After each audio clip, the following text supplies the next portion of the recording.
जननी जन्म सौख्यानां वर्धनी कुल संपदां पदवी पूर्व पुण्यानां लिख्यते जन्म पत्रिका गजाननं भूतगणादि सेविदं कवित्त जम्बो फलसार पक्षिदं उमासुदं शोक विनाश कारणं नमामि विघ्नेश्वर पादपङ्कजम् आदित्याय च सोमाय मंगलाय बुधाय च गुरु शुक्र शनिभ्यश्च राघवे கேதவே நமஹ. உலகெங்கும் வாழக்கூடிய நெக்ஸ்ட் ஜென் நேயர்கள் அனைவருக்கும் வணக்கம். என்னுடைய ஆசீர்வாதங்கள்.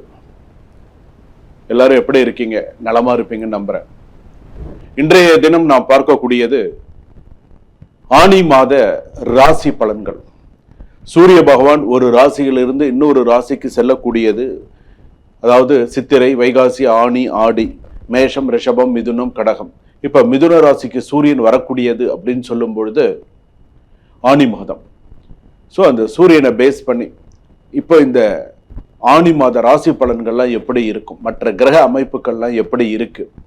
ஸோ இந்த ஆனி மாதத்துல 12 ராசிகளுக்கு என்னென்ன பிளஸ் என்னென்ன மைனஸ் எப்படி இருக்கும், என்ன பண்ணணும் அப்படிங்கிறத நம்ம பார்க்க போறோம். ஆனி மாதம் அப்படின்னு சொன்னாலே ஆனி திருமஞ்சனம், ஆனி மாதம் விசேஷமான மாதம். என்ன வீடு குடி போக மாட்டாங்க. ஆனி மாதம் பங்குனி மாதம்ல வீடு குடி போக மாட்டாங்க. சில இடங்களில் திருமணம் பண்ணுவாங்க, சில இடத்துல பண்ண மாட்டாங்க. விஷயம் தெரிந்தவங்களும் சில பேர் திருமணம் செய்ய மாட்டாங்க. ஆனி ஆடியெல்லாம் கிடையாது, ஆவணி மாதம் தான் அதோட. அப்படி இருக்கக்கூடிய காலகட்டத்தில் இந்த ஆனி மாத ராசி பலன்கள் யார் யாருக்கெல்லாம் நல்ல சிறப்பாக இருக்கு, யார் யாரெல்லாம் எச்சரிக்கையாக இருக்கணும் அது அப்படிங்கிறத நம்ம பார்க்க போகிறோம். ஏன்னா நம்ம வாழறது பார்த்தீங்கன்னா ஒரு கொடிய உலகத்தில் நம்ம வாழ்ந்துட்டு இருக்கோம். கொரோனாவை விட ஒரு கொடிய உலகத்தில் நம்ம வாழ்ந்துட்டு இருக்கோம். உண்டா இல்லையா அப்படிங்கிறது உங்க மனசாட்சிக்கு நல்லா தெரியும். இந்த கொடிய உலகத்துல ஒவ்வொருத்தரும் ஒவ்வொரு டைப், ஒவ்வொருத்தரும் ஒவ்வொரு விஷயம், ஒவ்வொருத்தரும் ஒவ்வொரு இது. இன்னைக்கு நல்லா பேசுவான், நாளைக்கு சரியா பேச மாட்டான், இன்னைக்கு பிரச்சனை பண்ணுவான், நாளைக்கு ஏதாவது ஒரு பிரச்சனை பண்ணுவான். இந்த உலகத்து சில பேருக்கெல்லாம் எப்படி தெரியுமா இருக்கும், எப்படா இந்த உலகத்தை விட்டு நம்ம எல்லா கடமைகள்லாம் முடிச்சுட்டு எப்படா போய் சேருவோம் அப்படிங்கிற அளவுக்கு வெறுத்து போயிருக்காங்க சில பேர்லாம். என்ன, அந்த அளவுக்கு ஒரு கொடிய உலகத்துல நம்ம வாழ்ந்துட்டு இருக்கிறது தான் நிதர்சனமான உண்மை. இதுல தான் தெய்வங்களும் இருக்கு, இதுலதான் எல்லா நல்லது கெட்டதும் இருக்கு. இது எல்லாம் சமாளிச்சு போறவன் தான் மனிதன். அதனால தான் ஆதி காலத்திலிருந்து இன்றைய தொன்று தொட்டு வரையில பஞ்சாங்கம், திதி, வார, நட்சத்திர, யோகஸ்ட கரணம் செய்வ அப்படின்னு சொல்லும்போது அந்த காலத்திலேருந்து இந்த காலம் வரைக்கும் ஒரு பஞ்சாங்கம் பார்த்து ஒரு நடவு பண்றதுல இருந்து, ஒரு பஞ்சாங்கம் பார்த்து ஒவ்வொரு விஷயங்கள் செய்யறதுல இருந்து எல்லாமே பண்ணிட்டு இருந்தாங்க. அப்ப இந்த தமிழ் மாத ஆணி மாத பலன்கள் அப்படின்னு சொல்லும்போது இந்த 12 ராசி, மேஷ ராசியிலிருந்து மீன ராசி வரைக்கும் எப்படி இருக்கும், என்னென்னலாம் செய்தால் நம்ம வாழ்க்கைக்கு சிறப்பு அப்படிங்கிறத நம்ம பார்க்க போறோம். என்னென்னலாம் பிளஸ் மைனஸ்ங்கிறத நம்ம பார்க்க போறோம். வாங்க வீடியோக்குள்ள போவோம். கடைசி வரைக்கும் ஸ்கிப் பண்ணாம பாருங்க. கடகராசி நேயர்களே, கடகராசிக்கு எப்படி இருக்கு ஆனி மாத ராசி பலன்கள் அப்படின்னு எடுத்துக்கும் பொழுது ஆயில்ய நட்சத்திரம் கடகராசி, பூச நட்சத்திரம் கடகராசி, புனர்பூச நட்சத்திரம் கடகராசி. வேலையில இருப்பவர்களுக்கு இப்ப கடகராசிக்கு குரு உச்சம், கண்டக சனி, அஷ்டம சனி எல்லாம் தாண்டி இப்போ ஓரளவுக்கு சில சனி கிரக பார்வைகள் சில விஷயங்கள்லாம் அப்படியே இருந்தா கூட மனசுல ஏதோ ஒரு குறை மனசுல இருந்துட்டே இருக்கு. செய்யறதெல்லாம் கரெக்டா இருக்கா, சரியா வருதா, ஏதோ ஒரு முன்ன மனசுல தட்டின்ண்டே இருக்கு. செய்யறது கரெக்டா இருக்கா, எங்கேயோ ப்ராப்ளம் வருமோ அப்படிங்கிற மாதிரியான சில சூழ்நிலைகள் இருக்கு. வேலை விஷயத்துல ஏதாவது பிரச்சனை வருமோ, ஏதாவது கரெக்டா இருக்குமா அப்படிங்கிற மாதிரி சில விஷயங்கள் இருக்கும். கரெக்டான அங்கீகாரம் கிடைக்குமா, நம்ம செய்யற விஷயங்கள்லாம் இப்ப சரியா இருக்கா அப்படிங்கிற மாதிரி உங்க மனசுக்குள்ளேயே நிறைய கேள்விகள் நிறைய வந்துட்டே இருக்கு. ஆனா நீங்க வேலை செய்யற இடத்துல மேலதிகாரிகளின் நம்பிக்கையை பெறுவீர்கள். பரவாயில்ல, இவனை நம்பி இந்த வேலையை கொடுக்கலாம், இவனை நம்பி இந்த ப்ராஜெக்ட் கொடுக்கலாம், இவனை நம்பி இந்த வேலை செஞ்சா இவன் சிறப்பா செய்வான் அப்படிங்கிற அளவுக்கு உங்களுக்கு பேர் இருக்கும். பணியிடத்தில் உங்கள் மதிப்பு உயரும். உங்களுக்கு அந்த ரெஸ்பெக்ட் அப்படிங்கிறது உங்களுக்கு நிறைய இருக்கும். கோவப்படாம பக்குவமா வேலை வாங்கறதுக்கு பழகுங்க. இப்ப நீங்க ஒரு கடகராசியா இருக்கீங்கன்னு சொன்னா வேலை செய்யற இடத்துல சக ஊழியர்கள்லாம் இருப்பாங்க. பக்குவமா பழகுங்க, பக்குவமா இருங்க, அதுதான் சிறப்பு. வியாபாரத்தில் புதிய தொடர்புகள் உருவாகும். ஹோட்டல், பல் மருத்துவம், கட்டுமான தொழில் போன்ற தொழில இருப்பவர்களுக்கெல்லாம் நல்ல லாபம் கிடைக்கக்கூடிய சூழ்நிலைகள் உண்டு. உணவு சம்பந்தப்பட்ட விஷயங்கள்ல நிறைய லாபம் கிடைக்கக்கூடிய சூழ்நிலைகள் உண்டு. ஜூலை மாதம் முதல் வாரத்தில் பெரிய ஒப்பந்தம் கிடைக்கக்கூடிய வாய்ப்பு உண்டு.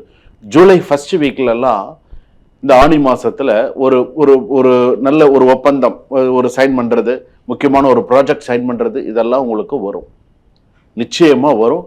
நீங்க பயன்படுத்திப்பீங்க, நல்லா வருவீங்க. வருமானம் அதிகரிக்கும், எதிர்பாராத வருமானம் சில விஷயங்கள்லாம் வரும். தங்கம், நிலம் போன்ற முதலீடுகள் குறித்து சிந்திக்கலாம். கோல்டில் இன்வெஸ்ட் பண்ணலாமா, இல்லை வேற ஏதாவது லேண்டில் ஏதாவது கொஞ்சம் பார்க்கலாமா, இன்வெஸ்ட் பண்ணி கொஞ்சம் ஏதாவது பார்க்கலாமா அப்படிங்கிற மாதிரியான எண்ணங்கள் நிறைய வரத்துக்கான வாய்ப்புகள் உண்டு. குடும்பத்தில் மகிழ்ச்சி அதிகரிக்கும். தாயார் மூலம் நல்ல செய்தி வரும். அம்மா அம்மா அம்மா வர்க்கத்தின் மூலமாக நல்ல செய்திகள் வரத்துக்கான வாய்ப்புகள் வரும்.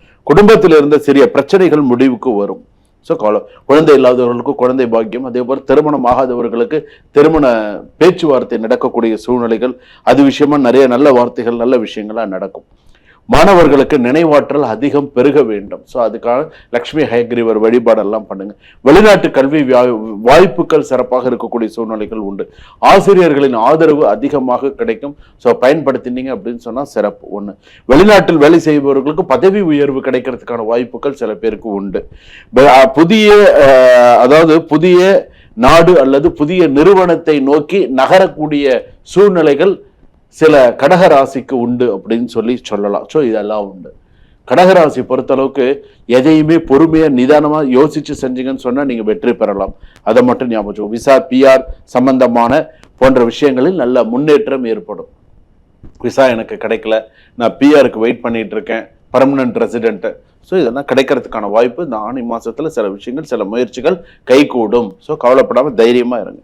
பழைய வழக்குகளில் நல்ல முன்னேற்றம் இருக்கும். வரி மற்றும் வங்கி ஆவணங்களை புதுப்பிக்கவும், பேங்க் சம்பந்தமான ரிலேட்டடான சில விஷயங்கள்லாம் பெண்டிங்ல வச்சிருந்தீங்கன்னா அதெல்லாம் தயவு செய்து சீக்கிரமா இந்த இதுல முடிக்கிறதுக்கான விஷயங்கள் பாருங்க. மக்கள் தொடர்பு அதிகரிக்கும். அரசியல்ல இருப்பவர்களுக்கு மக்கள் தொடர்பு அதிகரிக்கும். மக்களுடைய ஆதரவு அதிகமா கடகராசிக்கு வரக்கூடிய வாய்ப்புகள் அதிகமா இருக்கு. கலை சினிமாவிலெல்லாம் நிறைய நல்ல விஷயங்கள்லாம் உண்டு. பெண்களால் ஆதாயம் உண்டு. ஸோ நிறைய நல்ல விஷயங்கள்லாம் நடக்கும். வயிறு, செரிமான, நீர் தொடர்பான பிரச்சனைகள் வரும். கவனம் தேவை. உடல் நலத்துல கவனம் தேவை. மன அமைதி கிடைக்கும். நீங்க கவனமா இருக்க வேண்டிய நாட்கள் ஜூன் 20, ஜூலை 4, ஜூலை 14. இந்த நாள்ல நீங்க கவனமா இருக்கணும். ஆனி மாத ராசி பலன்கள் பார்க்கிறோம் இல்லையா?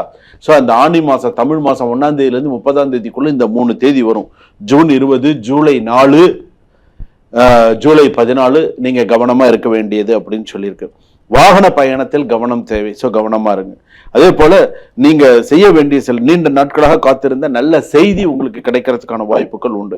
குடும்பத்தில் ஒருவரின் முன்னேற்றம் உங்களுக்கு பெரிய மகிழ்ச்சியை தரும். குடும்பத்தில் ஒருத்தர் முன்னேறி மேலே வரானா உங்களுக்கு அது ஒரு பரவாயில்ல, இவ்வளவு நாள் இப்படி இருந்தான், சரி ஓரளவுக்கு இப்ப நல்லா வந்துட்டான், ஸோ இப்படியே இரு அப்படிங்கிற அளவுக்கு ஒரு சில நல்ல விஷயங்கள் வரும். கடந்த காலத்தில் உங்களை விட்டு விலகிய ஒரு நபர் மீண்டும் உங்களை தொடர்பு கொள்ளுவார். அந்த யோகம்லாம் உண்டு. திங்கட்கிழமை அன்னைக்கு சிவபெருமானுக்கு நெய் தீபம் ஏற்றி வெல்வத்தினால் அர்ச்சனை செய்தால் உங்களுக்கு சகல சௌபாகியமும் இந்த ஆனி மாசத்துல கிடைக்கும். ஸோ இது அப்படியே நீங்க செய்யுங்க. சுபம். வாழ்க வளமுடன்.